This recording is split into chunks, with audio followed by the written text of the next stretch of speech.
ආයිබෝන් වර්තමානයේ වැඩි දෙනා නිතරම භාවිතා නොකළත් ගෙදර දොරේ තියෙන්නම අවශ්‍යයි කියලා හිතන උපකරණයක් ගැන හඳුන්වා දෙන්නයි අදත් බ්ලැක්මූන් ඉලෙක්ට්‍රොනික්ස් අපි ඔබ සමග එකතු වෙන්නේ. අපි වැඩි දෙනා පොලිතින් සීලර් ගැන හොඳටම දන්නවා. වැඩි දෙනා භාවිතා කරනවත් ඇති. අපි අද ඉදිරිපත් කරන උපකරණය වැටූම් සීලර් කියලා තමයි හඳුන්වන්නේ. පොලිතින් සීලර් එකක් වගේම සීල් වෙන අතරම බෑඩ් එකේ තියෙන වායුව සම්පූර්ණයෙන්ම වගේ ඉවත් කරලා තමයි මේකෙන් සීල් වෙන්නේ. වැටුම් සීලර් කියන නම ඇවිල්ලා තින්නේ ඒ හින්දායි.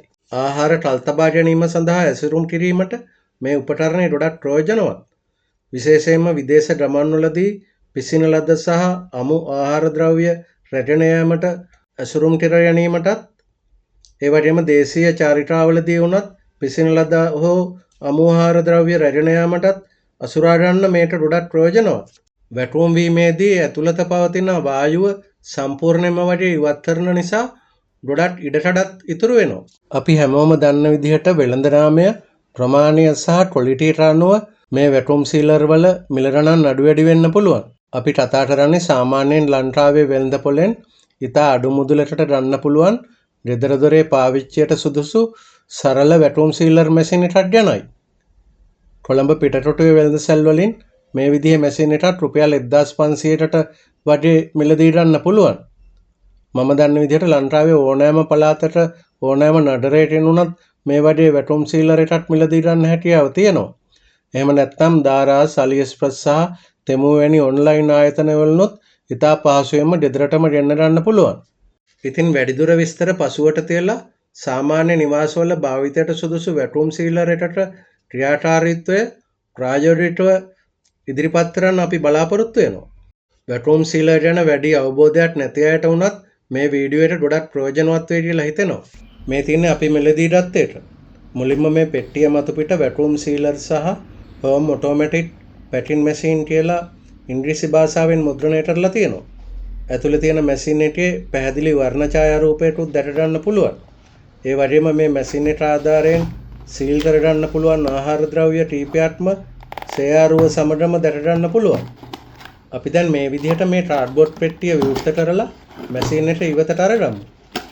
මතු පිටින්ම උපකරණයට විදුලි බලය ලබා දෙන පවර් කෝඩ් එකකුත් දැක ගන්න පුළුවන්.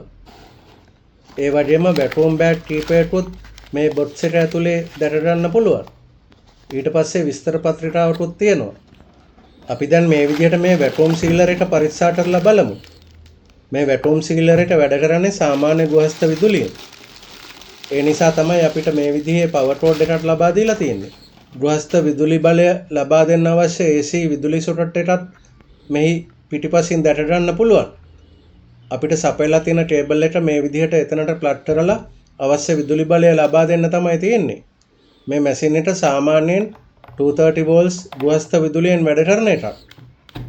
මැෂින් එක දෙපැත්තේ තියෙන මේ ලොට්ස් දෙකම ප්‍රෙස් කරලා මැෂින් එක විවෘත කරගන්න පුළුවන්. ඇතුලේ මුලින්ම දැක ගන්න තියෙන කුඩා විස්තර පත්‍රිකාවක්. ඇත්තටම එහි සඳහන් කරලා තියෙන්නේ මේ මැෂින් එක භාවිතා නොකරන අවස්ථාවලදී මේ පියන් දෙක අතරට මේ විදිහට මේ කාඩ්බෝඩ් පටිය රඳවලා තියන්න කියලායි. ඒ වගේම පටිය විසි කරන්න එපා කියලාත් ඉංග්‍රීසියෙන් මුද්‍රණය කරලා තියෙනවා. මේ උඩ පියනේ සහ යට පියනේ තියෙන රබර් සීල් දෙක එකිනෙකට ගෑවිලා තියෙන එක වළක්වන්න තමයි මම හිතන්නේ මේ කාඩ්බෝඩ් පටිය භාවිතා කරන්නේ. ඒ දෙක නිතරම ගෑවිලා තිබුණොත් එකට ඇලීම වළක්වන්න වෙන්න ඇති. ඉතින් දැන් අපි මේක භාවිතා කරන්න සූදානම් වෙන නිසා ඒ පටියත් ඉවත් කරලම මේ විදිහට ප්‍රධාන විදුලියට සම්බන්ධ කරලා බලමු. මේ සීලර් එකේ නම් උඩ පැත්තේ ඩිස්ප්ලේ එකක් තියෙනවා අපිට දැක ගන්න පුළුවන්. අපි ගෘහස්ත විදුලියට සම්බන්ධ කරපුවාම මේ ඩිස්ප්ලේ එක දැල් වෙනවා කියලාත් අපිට පෙනී යනවා. දැන් අපි අපේ මුල්ම වැටුම් සීලර් බෑඩ් එක සකස් කරගන්න යන්නේ. මේ මැෂින් එකත් සමගම බෑඩ් කීපයක්ම අපිට සපයලා තියෙනවා. අපිට අවශ්‍ය අතිරේක බෑඩ් නම් ඕනතරම් වෙළඳ පොලෙන් පහසුවෙන් ලබා ගන්නත් පුළුවන්. මේ බෑඩ් වලත් විශේෂත්වයක් තියෙනවා. එක පැත්තක් තරමට රෆ් විදිහට නිර්මාණය කරලා තියෙන්නේ. අනිත් පැත්ත සාමාන්‍ය පොලිතින්. ඒ වගේම මේ බෑඩ් වලත් විවිධ ප්‍රමාණ තියෙනවා. අපේ වැටුම් සීලර් එකට හරියන්නේ සාමාන්‍යයෙන් මේ වගේ ප්‍රමාණයේ බෑඩ් එකක් තමයි. සීලර් එක උඩ ඩිස්ප්ලේ එකේ දෙපැත්තේ ස්විච් බටන් දෙකක් තියෙනවා අපිට දැක ගන්න පුළුවන්. වැටුම් සීලර් එක ඔපරේට් කරන්න තමයි මේ ස්විච් දෙක භාවිතා වෙන්නේ. වම් පැත්තේ තියෙන ස්විච් එක වැටුම් සීලර් එක සඳහා යොදා ගන්නවා. ඒ වගේම දකුණු පැත්තේ තියෙන බටන් එකෙන් වැටුම් ක්‍රියාවලිය නැතුව සාමාන්‍ය විදිහට සීල් කරන්න අපිට හැකියාව තියෙනවා. අපි දැන් මේ දෙකම පරීක්ෂා කරලා බලමු.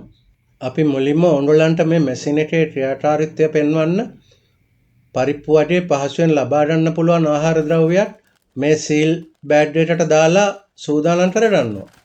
විස්තර පත්‍රිකාවේ තියෙන උපදේශ වලට අනුව මේ බෑඩ් එකේ අවශ්‍ය ආහාර ද්‍රව්‍ය පුරවලා විවෘත කෙළවර වැටුම් සීලර් එක ඇතුලේ රඳවලා මේ පියන වහලා වම් පැත්තේ තියෙන බටන් එක ප්‍රෙස් කරන්න තමයි තියෙන්නේ.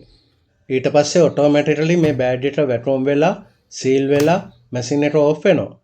අපිට කරන්න ලොකු දෙයක් ඉතුරු වෙන්නේ නැහැ.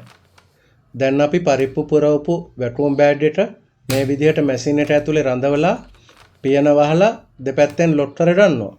පියන ලොක් කරන්න හා අන්ලොක් කරන්න මේ දෙපැත්තේ පොඩි ප්ලාස්ටික් ස්විච් දෙකක් තියෙනවා අපිට දැක ගන්න පුළුවන්. මැෂින් එකේ පියන වහද්දි නම් ඔටෝමැටිකලි ඒ කියන්නේ ඉබේම ලොක් වෙනවා. අන්ලොක් කරන්න නම් දෙපැත්තේ තියෙන බටන් දෙකම ප්‍රෙස් කරන්න ඕනේ.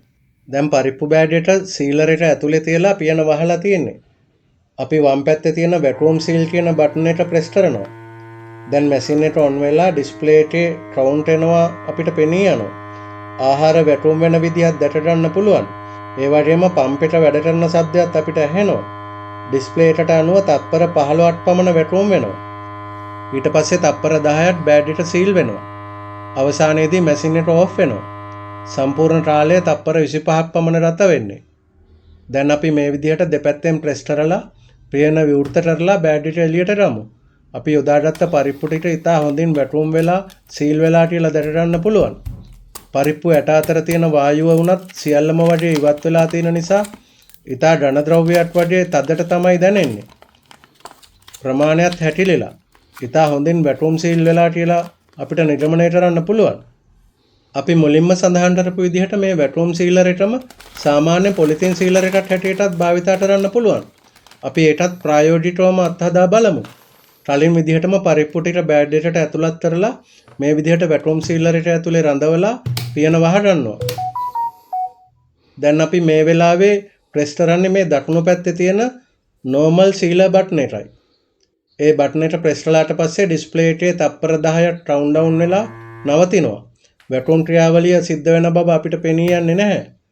දැන් අපි මේ බෑඩ් එකත් පිටතට අරන් බලමු. ඒක හොඳට සීල් වෙලා තියෙනවා. වැටුම් වෙලා නැහැ. අපිට වැටුම් කරගන්න අවශ්‍ය උනේ නැහැනේ. ඉතින් මේ මැෂින් එකත් සාමාන්‍ය විදිහට සාමාන්‍ය පොලිතින් සීලර් එකක් හැටියටත් යොදා ගන්න පුළුවන් කියලා අපිට පැහැදිලි.